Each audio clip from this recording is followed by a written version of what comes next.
Item ಯಾವುದೇ ಇರಲಿ try ಮಾಡಿ ಆಚಿ ಚಿಕನ್ ಮಸಾಲಾ. ಆಚಿ ಚಿಕನ್ ಮಸಾಲಾ. ಮುತ್ಯಾವರದ ಕೇಸ ಆಗ್ತಾ ಇದ್ದಂತೆ ಭಕ್ತರಲ್ಲಿ ಈಗ ಆತಂಕ ಮನೆ ಮಾಡಿದೆ. ಮುತ್ಯ ಭಕ್ತರ ಸಂಕಷ್ಟ ನಿವಾರಣೆಯನ್ನ ಮಾಡ್ತಿದ್ದಾರೆ. ದುರುದ್ದೇಶದಿಂದ ಮುತ್ಯ ಹೆಸರಿಗೆ ಕಳಂಕ ತರ್ತಾ ಇದ್ದಾರೆ ಅಂತ ಒಂದು ಗುಂಪು ವಾಯ್ಸ್ ರೈಸ್ ಮಾಡ್ತಾ ಇದೆ. ಇವಾಗ ಮುತ್ಯ ನನ್ನ ಪಾಲಿನ ತಮ್ಮರಾಗಿದ್ದಾರೆ, ಅವ್ರ ವಿರುದ್ಧ ಷಡ್ಯಂತ್ರ ಆಗ್ತಾ ಇದೆ, ಅವರು ನನಗೆ ಅಕ್ಕನಂತೆ ಮಮತೆ ತೋರಿದ್ದಾರೆ. ಒಂದು ಭಕ್ತವೃಂದ ಹೇಳ್ತಾ ಇರೋದು ಇದನ್ನ, ನನ್ನ ಸಂಕಷ್ಟ ನಿವಾರಿಸಿದ್ದಾರೆ ಅಂತ ಭಕ್ತೆ ಮಹಾದೇವಮ್ಮ ಹೇಳ್ಕೊಳ್ತಾ ಇರೋದು. ವಿಡಿಯೋ ವೈರಲ್ ಮಾಡಿದವರ ವಿರುದ್ಧ ಕ್ರಮ ಆಗಬೇಕು ಅಂತ ಕೂಡ ಆಗ್ರಹಿಸ್ತಾ ಇದ್ದಾರೆ. ಮುತ್ಯ ವಿರುದ್ಧ ಕೇಸ್ ಆಗ್ತಾ ಇದ್ದಂತೆ ಭಕ್ತರಲ್ಲಿ ಆತಂಕ ಮನೆ ಮಾಡಿದ್ದು, ಅವರ ಜೊತೆಗೆ ನಿಕಟ ಸಂಪರ್ಕ ಯಾರು ಹೊಂದಿದ್ರು ಅಂಡ್ ಅವ್ರ ಜೊತೆಗೆ ಮಾತುಕತೆ ಆಗ್ತಾ ಇತ್ತು, ಹೋಗಿ ಬಂದು ಅವ್ರನ್ನ ಮಾತನಾಡಿಸೋ ಕೆಲಸ ಮಾಡ್ತಾ ಇದ್ರು, ಅವ್ರುಗಳು ಈಗ ಒಂದೊಂದು ಸ್ಟೇಟ್ಮೆಂಟ್ ಕೊಡ್ತಾ ಇದ್ದಾರೆ. ನಮ್ಮ ಜೊತೆ ಹೇಗೆ ನಡ್ಕೊಂಡಿದ್ರು, ಅವರ ಸ್ವಭಾವ ಎಂತದ್ದು, ಯಾರು ಇಂಟೆನ್ಷನಲಿ ಈ ವಿಡಿಯೋವನ್ನ ವೈರಲ್ ಮಾಡಿದ್ರು ಅವ್ರ ವಿರುದ್ಧ ಕ್ರಮ ಆಗಬೇಕು ಅಂತ.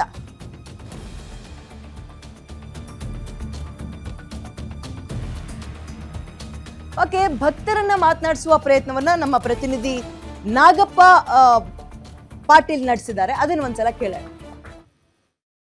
ನಡೆದಾಡುವ ದೇವರು ದೇವ ಮಾನವೆಂದು ಕರೆಸಿಕೊಂಡಂಥ ಮಲ್ಲಿಕಾರ್ಜುನ್ ಮುತ್ಯ ಅವರ ವಿರುದ್ಧ ಕೂಡ ಈಗ ಗಂಭೀರ ಆರೋಪ ಕೂಡ ಕೇಳಿ ಬಂದಿದ್ದು, ಅವರ ವಿರುದ್ಧ ಕೂಡ ಕೇಸ್ ದಾಖಲಾಗಿದೆ. ಖುದ್ದು ನಾವು ಯಾದಗಿರಿ ಜಿಲ್ಲೆಯ ಶಹಾಪುರ ತಾಲೂಕಿನ ಮೊಹಲ್ರೋಜೆ ಗ್ರಾಮದ ಯಮನೂರಪ್ಪ ಮುತ್ಯ ಶ್ರೀಮಠದಲ್ಲಿದೆ. ಖುದ್ದು ಈ ಘಟನೆ ನಂತರ ಕೂಡ ಭಕ್ತರ ಇನ್ನೂ ಹೆಚ್ಚಿನ ಸಂಖ್ಯೆಯಲ್ಲಿ ಕೂಡ ಆಗಮಿಸ್ತಾ ಇದ್ದಾರೆ. ಯಮನೂರಪ್ಪ ದೇವರ ದರ್ಶನ ಪಡೆಯಲು ಕೂಡ ಆಗಮಿಸ್ತಾ ಇದ್ದಾರೆ. ಅದೇ ರೀತಿಯಾಗಿ ಮಲ್ಲಿಕಾರ್ಜುನ ಮುತ್ಯ ಅವರು ಇಲ್ಲಿ ಇದ್ದರೆ ಅವರ ದರ್ಶನ ಪಡೆಯಲು ಕೂಡ ಇಲ್ಲಿ ಹೆಚ್ಚಿನ ಸಂಖ್ಯೆಯಲ್ಲಿ ಮಲ್ಲಿಕಾರ್ಜುನ ಮುತ್ಯ ಅವರ ದರ್ಶನ ಪಡೆಯಲು ಇನ್ನೂ ಹೆಚ್ಚಿನ ಸಂಖ್ಯೆಯ ಭಕ್ತರು ಯಾದಗಿರಿ ಆಗಿರ್ಬೋದು, ತೆಲಂಗಾಣ ಹಾಗೂ ಮಹಾರಾಷ್ಟ್ರ ಸೇರಿದಂತೆ ವಿವಿಧ ಭಾಗದಿಂದ ಬರ್ತಾ ಇದ್ದಾರೆ. ಆದರೆ ಈ ಘಟನೆ ನಂತರ ಕೆಲ ಭಕ್ತರಲ್ಲಿ ಆತಂಕ ಮನೆ ಮಾಡಿದೆ. ಆದರೆ ಈ ಮಠದಲ್ಲಿ ಸುಮಾರು ವರ್ಷಗಳಿಂದ ಸೇವೆ ಕೂಡ ಇಲ್ಲಿ ಮಹಾದೇವಮ್ಮ ಅವರು ಮಾಡ್ಕೊಂಡು ಬರ್ತಾ ಇದ್ದಾರೆ. ಅವರು ನಮ್ಮ ಜೊತೆ ಇದ್ದಾರೆ. ಏನಂತಕ್ಕನ್ನ ಶ್ರೀ ಮುತ್ತೆಯವ್ರ ಮೇಲೆ ಏನು ಕೇಸ್ ದಾಖಲಾದ ನಂತರ ಇವರೇನು ಅಭಿಪ್ರಾಯ ವ್ಯಕ್ತಪಡಿಸಿದ ಬಗ್ಗೆ ನಾವು ಕೇಳೋಣ.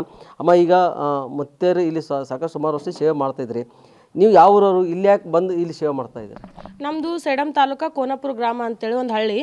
ನನಗೂ ನಮ್ಮ ವೈಯಕ್ತಿಕ ಸಮಸ್ಯೆಗಳಿದ್ದು ಸ್ಟಾರ್ಟಿಂಗಲ್ಲಿ. ಅವರು ಒಂದು 9 ತಿಂಗಳು 1 ವರ್ಷದ ಒಳಗೆ ಇತ್ತು ದೇವ್ರು ಹೇಳ್ತಾ ಇರೋದು. ಆವಾಗ ಗೊತ್ತಾಯಿತು ಈ ಥರ ಇಲ್ಲಿ ಮಲ್ಲಿಕಾರ್ಜುನ ಮುತ್ತಿಯವರು ಹೇಳ್ತಾ ಇದ್ದಾರೆ ಅಂತ ಸಣ್ಣನ. ನಾವೆಲ್ಲ ಬರ್ತಿದ್ದೆವು, ನಮ್ಮೂರವರೆಲ್ಲರೂ ಸೇರಿ ಬರ್ತಿದ್ದೆವು. ನನಗೆ ಇಷ್ಟು ಬರ್ತಾ ಒಳ್ಳೇದಾಯಿತು. ಒಳ್ಳೇದಾಗೋಣ 1 ವರ್ಷ ಬರ್ತಾ ಹೋಗ್ತಾ ಇರೋಣ. ನಾನು ಅಪ್ಪವ್ರಿಗೆ ಅಂದೆ, ಅಪ್ಪ ನನಗೆ ಒಳ್ಳೇದಾಗ್ಯದಪ್ಪ, ನಾನು ಅಲ್ಲಿ ಇರೋಂಗಿಲ್ಲ, ನಾನು ಇಲ್ಲೇ ಇರ್ತೀನಪ್ಪ, ನೀನು ಸೇವೆ ಮಾಡ್ಕೊಂಡು ಅಂದ್ರೆ ಆಯ್ತು ಇರು ಅಂತಂದವ್ರು. ನನಗೆ ಅಣ್ಣ ತಮ್ಮದವ್ರು ಇಲ್ಲಪ್ಪ, ನೀವೇ ಒಂದು ತಮ್ಮದವ್ರಾಗಿ ನನಗೆ ಎಲ್ಲದಕ್ಕೂ ಸಪೋರ್ಟ್ ಮಾಡಿರಿ, ನನಗೆ ಒಳ್ಳೇದೇ ಆಗ್ತಾಯಿದೆಪ್ಪ, ನಾ ಇಲ್ಲೇ ಇರ್ತೀನಿ ಅಂದ್ರೆ ಆಯ್ತಮ್ಮ ಇರು ಅಂತಂದ್ರು ಅವರು. ಆಮೇಲೆ ನಿಮ್ಮ ಮಕ್ಕಳ ಎಜುಕೇಷನ್ ಸಹಿತ ಎಲ್ಲ ಒಳ್ಳೇದು ಮಾಡಿ. ಈಗ ನನ್ನ ಮಗಳು ಈಗ 6ನೇ ಕ್ಲಾಸ್, 2 ವರ್ಷ 4ನೇ 5ನೇ ಕ್ಲಾಸು ಫ್ರೀ ಕೋಚಿಂಗ್ ಅವರೇ ಕೊಡಿಸಿದ್ದಾರೆ.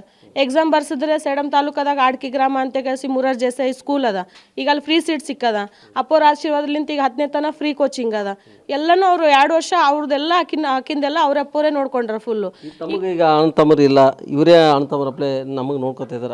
ಈಗ ನನಗಂತೂ ಅಣ್ಣ ತಮ್ಮದವ್ರಿಲ್ಲ. ನನ್ನ ತಾಯಿ ಹೊಟ್ಟೆಲಿ ನಾನು ಒಬ್ಬಳೇ ಇರೋದು. ನನ್ನ ಸ್ವಂತ ಅಣ್ಣ ತಮ್ಮದವ್ರು ಇದ್ರು ನಂಗೆ ಚಂದ ನೋಡ್ಕೊತಿದ್ರೋ ಇಲ್ಲೋ ಗೊತ್ತಿಲ್ಲ. ಇವ್ರು ಅಷ್ಟಕ್ಕಿಂತ ಒಂದು ಪಟ್ಟು ನನ್ನ ಚಂದ ನೋಡ್ಕೊಳತ್ತಾರ. ನನ್ನ ಸಂಸಾರದಿರ್ಬೋದು, ನನ್ನ ಫ್ಯಾಮಿಲಿದಿರ್ಬೋದು. ಈ ಘಟನೆ ನಂತರ ಏನು? ಈ ಘಟನೆ ಅಂತೂ 100ಕ್ಕೆ 100 ಅಲ್ಲ 200% ತಪ್ಪೇ ಇದು ಘಟನೆ. ಯಾಕಂದ್ರೆ ವಿಡಿಯೋ ಮಾಡೋತ್ತಿಗೆ 1000 ಜನ ಅವತ್ತು ಏನಿಲ್ಲ ಅಂದ್ರೂ ಒಂದು 2000 ಜನ ಅದಾರ, ಅಲ್ಲೇ ಕುಂತು ಮಾತಾಡ್ತಿದ್ದಾರೆ. ಆರೋಪ ಎಲ್ಲ ಸುಳ್ಳು ಅಂತ 100ಕ್ಕೆ 100 ಸುಳ್ಳು. ಇದು ಯಾರು ಆರೋಪ ಮಾಡಿ ಮೀಡಿಯಾದಾಗ ಹಾಕ್ಯಾರಲ್ಲ ಅವ್ರಿಗೆ ನೀವು ಮೀಡಿಯಾದವರು ನಿಮ್ಮ ಸತ್ರೋಲಿಂತ ಅದು ಸುಳ್ಳು ಅನ್ನೋ ಅಪರಾಧ ಅವ್ರು ಯಾರು ಮಾಡ್ಯಾರಲ್ಲ ಅವರಿಗೆ ಸೀದಾ ನೀವು ಪೊಲೀಸ್ ಸ್ಟೇಷನ್ ತರ ಪ್ರಯತ್ನ ಮಾಡ್ಬೇಕು ನೀವು. ಇದು ಮಹಿಳಾ ಭಕ್ತರಂತ ಮಾಧ್ಯಮ ಅವರ ಅಭಿಪ್ರಾಯ ಆಗಿದೆ. ಮಲ್ಲಿಕಾರ್ಜುನ ಮುತ್ಯ ಅವರು ನಮಗೆ ನಮ್ಮ ಪಾಲಿಗೆ ಸಹೋದರರಿದ್ದಂತೆ, ಹೀಗಾಗಿ ಶ್ರೀಮಠದಲ್ಲಿ ಸಾಕಷ್ಟು ಉತ್ತಮ ಕಾರ್ಯ ಕೂಡ ಮಾಡ್ತಾ ಇದ್ದಾರೆ. ಹೀಗಾಗಿ ಈ ವಿಡಿಯೋ ಬಗ್ಗೆ ತಿರುಚಿ ಏನು ಸಾಮಾಜಿಕ ಜಾಲತಾಣದಲ್ಲಿ ವೈರಲ್ ಮಾಡಿದ್ದಾರೆ, ಅಂತರ ವಿರುದ್ಧ ಕೂಡ ಕ್ರಮ ಆಗಬೇಕೆಂದು ಒತ್ತಾಯ ಮಾಡಿದ್ದಾರೆ. Nagappa Patil, guarantee news, Yadgir. ನಿಮ್ಮೂರಿನಿಂದ ವಿಶ್ವ ಮಟ್ಟದವರೆಗೆ ರಾಜಕೀಯ, ಸಿನಿಮಾ, ಸ್ಪೋರ್ಟ್ಸ್ ಯಾವ ಸುದ್ದಿಯೂ ಮಿಸ್ ಆಗಲ್ಲ. ಬರೀ ಸುದ್ದಿಯಷ್ಟೇ ಅಲ್ಲ, ಜೊತೆಯಲ್ಲೇ ಇರುತ್ತೆ ವಿಶ್ಲೇಷಣೆ. ಗ್ಯಾರಂಟಿ ನ್ಯೂಸ್ ನ ಸಬ್ಸ್ಕ್ರೈಬ್ ಮಾಡಿ, ಫಾಲೋ ಮಾಡಿ, ಕ್ಷಣ ಕ್ಷಣದ ಅಪ್ಡೇಟ್ಸ್ ಪಡೆಯಿರಿ.